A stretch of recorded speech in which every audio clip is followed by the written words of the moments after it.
This fearless man dared to kiss the boss's woman, only to be pushed away by her. She coldly told him, I don't mess around with the help. Are you tired of living? But that night, he remained undaunted, replying, I like you, while playfully putting on her hat to make her smile. Just a few days earlier, this man, known as Tony, was just a refugee from Cuba who had fled to America. To get a green card, their first task was to kill a traitor for the crime boss. Later that night, the boss's second-in-command approached them with an offer to work. They were to unload marijuana from a ship for $500 a day. Tony protested, saying others were getting $1,000. The second-in-command smirked, saying, You're new here, kid. Tony didn't back down, though, and after a heated exchange where the second-in-command almost drew his gun, he gave Tony a risky job to prove himself. It was a setup, a black market deal designed to leave no survivors. When they arrived at the location, Tony looked around and asked, Where's the stuff? The other side replied, The goods aren't here. Where's the money? Tony coolly responded, The money isn't on me either. Tensions escalated quickly, and just as Tony was about to draw his gun, the woman on the other side disarmed him, and both he and his friend were tied up in the kitchen. Right in front of him, they brutally killed his friend, demanding to know where the money was. At that moment, one of Tony's less competent teammates was downstairs flirting with a girl. Noticing that Tony and the others hadn't returned, he grabbed his gun and headed upstairs. Sensing something was wrong, he immediately opened fire, rescuing Tony. The enemies tried to escape by jumping out of the window, but Tony chased them down and took them out with a shot. Not only did they secure the money, but they also managed to get the goods. When they returned, Tony met the boss for the first time, handing over both the money and the goods. The boss was impressed with Tony's fearless nature and valued his courage. At that moment, the boss's woman came down the stairs, and Tony was instantly captivated by her, unable to take his eyes off her. The boss then took Tony to a bar to introduce him to the people in their circle. The woman approached the boss, asking him to dance, but he was too busy to oblige. Tony seized the opportunity to dance with her, subtly flirting. However, the woman dismissed him, calling him a mere farmer and telling him that even if she were to rot away, she wouldn't get involved with him. On the way back, Tony told his friend that the woman liked him. His friend reminded him that she was the boss's woman, to which Tony replied, So what? That old boss is both old and ugly. The next day, the boss sent Tony to pick up the woman. She refused to get in his old car, so Tony took her to buy a new one on the spot. Back in the car, Tony tried to kiss the boss's woman but was pushed away and scolded. Tony remained unfazed. Later, the boss ordered his second-in-command to take Tony to negotiate with the powerful drug lord, Sosa. During the negotiations, Tony confidently interrupted the conversation several times, which irritated the second-in-command, who scolded him for speaking out of turn. When the second-in-command hesitated, saying he needed to consult with the boss, Sosa's butler called him inside for a private discussion. Afterward, Sosa offered to let Tony stay behind while sending the second-in-command back on his helicopter so they could return by the afternoon. Sosa then led Tony outside, handing him a pair of binoculars. Through them, Tony saw the second-in-command being tied up and thrown from the helicopter. Sosa explained that his butler recognized the man as a police informant. Sosa then asked Tony, How can you prove you're not an undercover agent? Tony, visibly shaken, passionately responded. Tony got visibly angry and said, We've got a golden opportunity here, and you're worried about stepping on someone else's toes. We need to think bigger. Sosa had believed in Tony's intentions, but warned him never to cross him. Upon returning, Tony reported that he had secured a massive deal worth millions for the boss. Instead of being pleased, the boss was annoyed, criticizing Tony for not consulting him first, pointing out that he didn't even have the money for the initial investment. Tony tried to reassure him, insisting that the deal was a sure thing and that he could find a way to get the necessary funds. But the boss was still hesitant, worried that expanding into other territories would upset other crime lords. This hesitation led Tony to express his frustration, believing that they should seize the opportunity instead of playing it safe. He told the boss, We need to expand. We can't just stick to our small piece of land forever. The boss was scared by Tony's ambition and knew he could no longer control him. The boss said that Sosa is a poisonous snake and didn't believe that his second-in-command was a spy. He told Tony not to do business with him and drove him away. After establishing his own small success, Tony returned to his long-abandoned home. His sister had grown up, and she excitedly hugged him. He took out money and put it on the table, telling his sister not to work anymore. His mother opened her mouth and said, "Have you killed someone or robbed a bank? I won't take your money," and grabbed the money to throw it away. Tony had to leave helplessly. His sister was reluctant, and his brother chased after him. Tony gave him the money, hugged him, and then got into the car.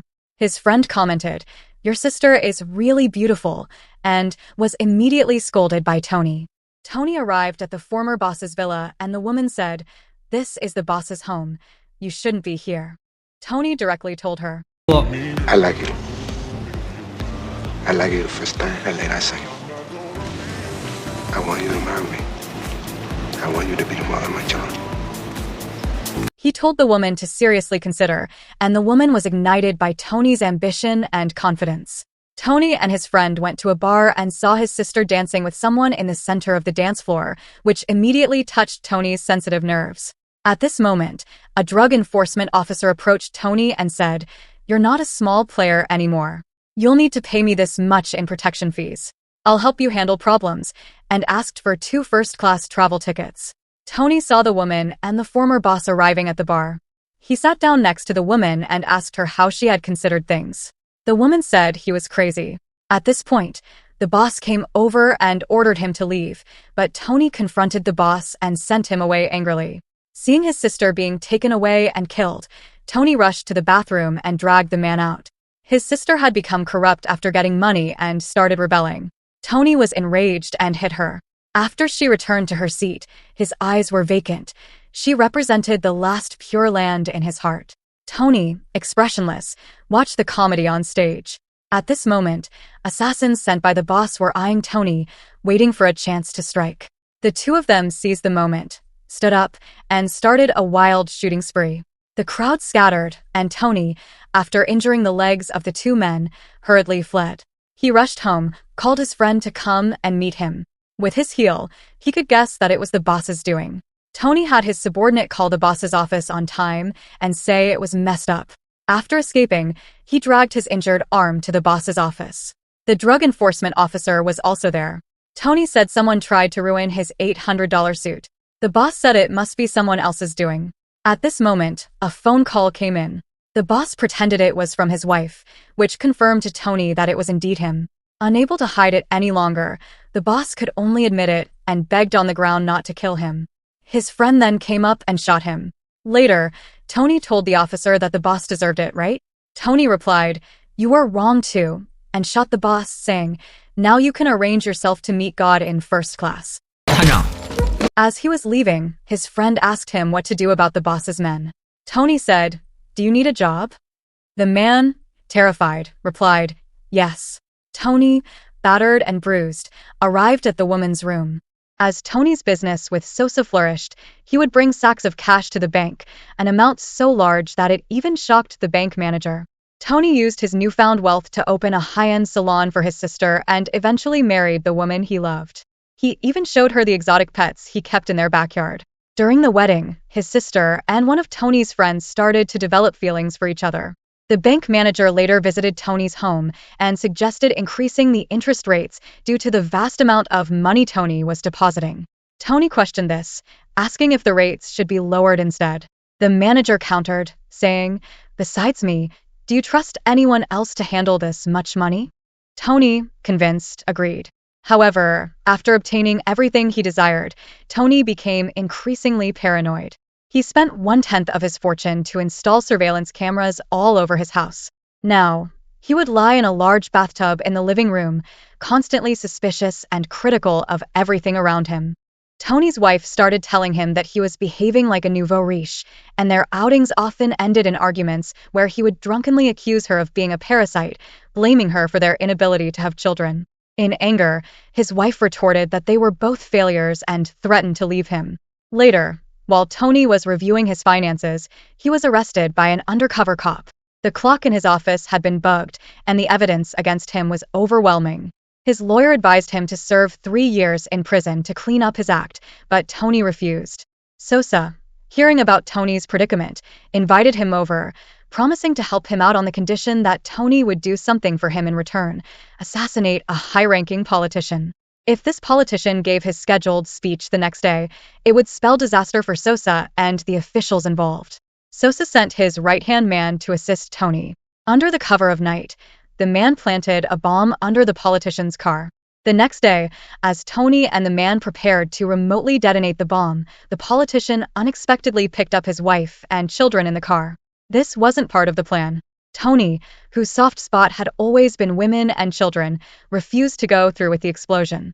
The right-hand man, however, was determined to carry out the mission and try to detonate the bomb anyway. Just as he was about to press the button, Tony shot him dead. Enraged, Sosa called Tony, furiously berating him for failing the mission. Tony, in a fit of rage, responded to Sosa's fury by saying, "You want a war? Then let's have a war." At this point, everything in Tony's life started to fall apart. His beloved wife left him, his sister went missing, and even his closest friend disappeared without a trace. Determined to find his sister, Tony tracked down her whereabouts. When he finally arrived at her location and knocked on the door, it was his friend who opened it. Overwhelmed by a mixture of betrayal and grief, Tony couldn't control himself and ended up shooting his best friend, killing him on the spot. Tony's sister, witnessing the horrific scene, completely broke down. She collapsed to the floor, her mind unable to process the tragedy that had just unfolded. Tony, realizing the gravity of what he'd done.